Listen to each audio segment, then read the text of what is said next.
দু চোখের আলো নেই তাতে কি, মনের আলোয় শক্তি নাঈম হোসেনের। সব প্রতিবন্ধকতা জয় করে এগিয়ে চলেছেন, প্রার্থী হয়েছেন রাকসু নির্বাচনে।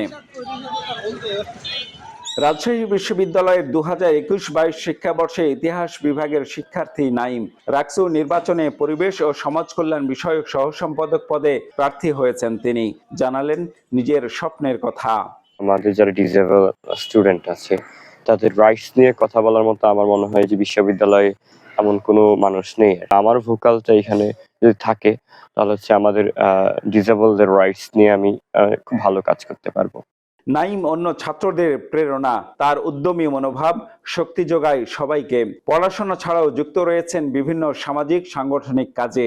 নিজের প্রতিভার আলো ছড়িয়ে দিতে চান বিশ্বজুড়ে। আমার ডিসএবিলিটি সিম্প্যাথি থেকে আমি কারো ভোট চাই না, সত্যি কথা। আমার দেখার যে দৃষ্টিভঙ্গি এটা হচ্ছে, এটার মধ্যে কোনো কৃত্রিমতা নেই। আপনি দেখবেন অনেক পলিটিক্যাল পার্টি কিংবা অনেক কিছু অনেকে অনেকভাবে বায়াসড হয়ে আসে। বিশ্ববিদ্যালয়ের শহীদ হোসেন সোহরাওয়ার্দী হলে থাকেন লক্ষ্মীপুরের নাঈম। জন্ম থেকেই অন্ধ তিনি, তার আরো 2 ভাই বোন জন্মান্ধ। Ziaul Gani Selim, star news, Rajshahi.